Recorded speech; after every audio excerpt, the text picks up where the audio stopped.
Hai semua, apa kabar? Hal yang pertama ingin saya lakukan adalah kenapa sih kita ini harus sekolah? Perlukah kita sekolah itu? Hal apa saja sih yang kita pelajari di sekolah itu? Misalnya, sejarah kerajaan Islam di Nusantara. Apakah kita mempelajari sejarah Islam itu kemudian ada korelasinya apa tidak dengan setelah lulus sekolah nanti kita melamar kerja dan ditanya tentang hal itu apa enggak? Nah, hal ini akan kita bahas pada video berikut untuk menjawab pertanyaan-pertanyaan tersebut. Sebelum Indonesia merdeka, pendidikan sekolah itu tidak semudah seperti apa yang kita lihat sekarang ini. Proses untuk mengikuti pendidikan ini dilakukan dengan penuh perjuangan. Salah satunya adalah Suwardi Suryaningrat atau yang sering dikenal Ki Hajar Dewantara yang merupakan Bapak Pendidikan Indonesia. Betapa tidak beliau merupakan tokoh yang memperjuangkan pendidikan di Indonesia. Perjuangannya dimulai dari memiliki kesempatan untuk mengikuti sekolah kedokteran bagi warga pribumi di Batavia. Tidak semua orang loh pada waktu itu bisa berkesempatan mengenyam pendidikan di sekolah. Pemikiran Ki Hajar Dewantara tentang pendidikan, yaitu pendidikan adalah tuntunan dalam hidup tumbuhnya anak-anak.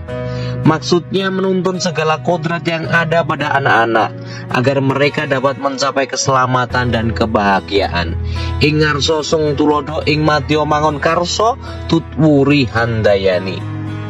Ingat, pendidikan itu hanya tuntunan saja. Meskipun pendidikan itu hanya tuntunan di dalam hidup tumbuhnya anak-anak, namun pendidikan itu berhubungan dengan kodrat alam dan keadaannya setiap anak. Dengan tuntunan itu ia akan mendapatkan kecerdasan yang lebih tinggi dan luas. Akan tetapi dengan adanya tuntunan itu ia dapat terlepas dari segala macam pengaruh buruk. Pendidik diibaratkan adalah seorang petani yang menanam dan merawat berbagai jenis tanaman. Ada padi, jagung, sayuran, ketela, dan yang lainnya.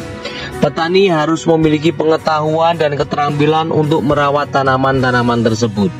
Perlu cara-cara dan tindakan yang berbeda dalam merawat setiap jenis tanaman.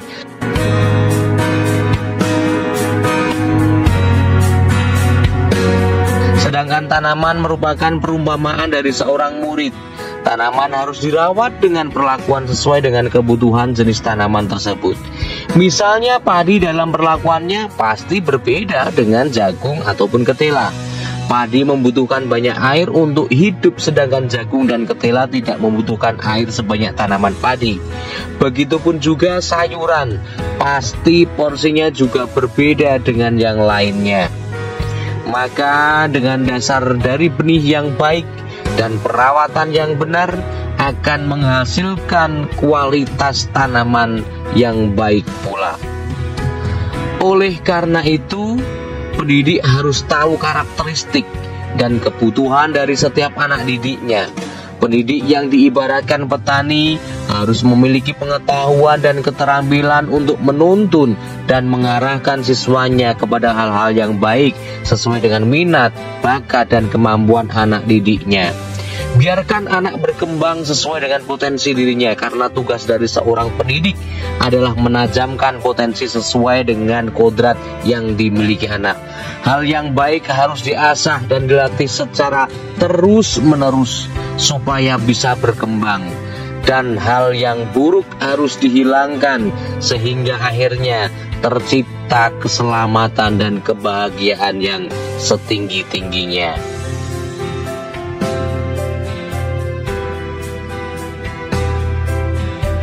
Itulah Merdeka Belajar. Setiap anak memiliki hak untuk mengembangkan dirinya sesuai dengan potensi yang dimilikinya. Itulah dasar pemikiran Ki Hajar Dewantara, sang Bapak Pendidikan Indonesia.